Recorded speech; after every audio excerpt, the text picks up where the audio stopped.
waa'ee kee taa'ee toyaadu yaadni sammuu na lixeeoo kumee kumee akumeeoo kumee kumee akumeeoo waa'ee kee taa'ee toyaadu yaadni sammuu na lixeeoo.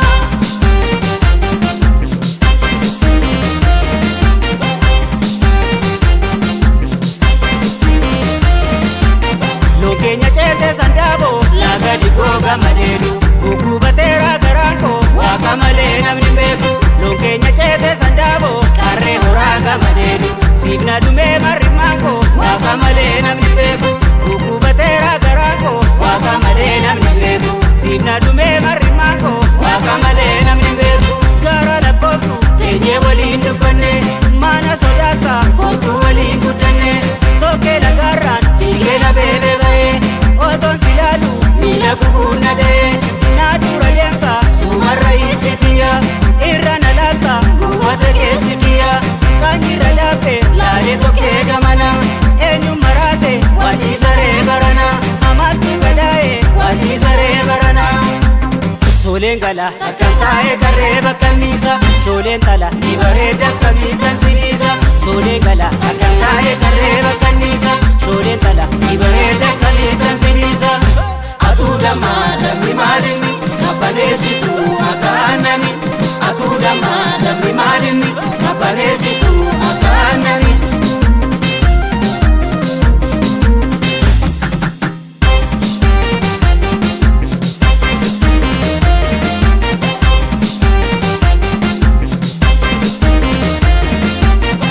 Uleen talaabbaa dasiyo ansi nabdada na abdadhu walisiyo. Koya galane uleen talaabbaa dasiyo ansi nabdada na abdadhu walisiyo. Koya galane dirree gamaa gamana koya galane keenya dirree gamana koya galane ulee mucaa biyya koo koya galane kootu waliin guddanna koya galane amartii dhaabbatanii koya galane ceekaan gamaa mul'ata.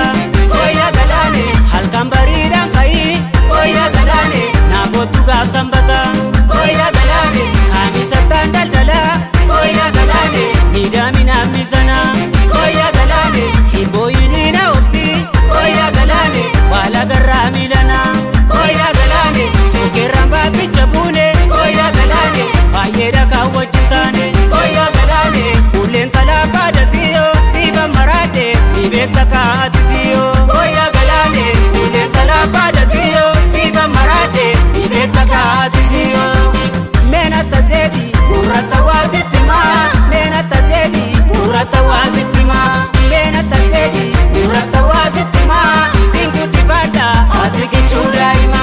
Konnatti sirbi ani sittaa shubbisa konnatti sirbi ani sittaa shubbisa konnatti sirbi ani sittaa shubbisa yaa marartuu koo maaltu sirraa boqqisa ayyaa waan dhufiiko maaltu sirraa boqqisa biliqqisee koo maaltu sirraa boqqisa. Daandii waloo deemu harrisaa marfata dhugee machoofne karaatu naan qabata. Daandii waloo deemu harrisaa marfata dhugee machoofne karaatu naan qabata.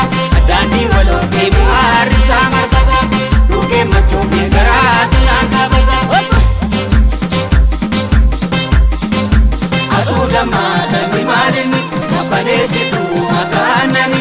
Atuu dammaa dammi maalinni kabbaneessitu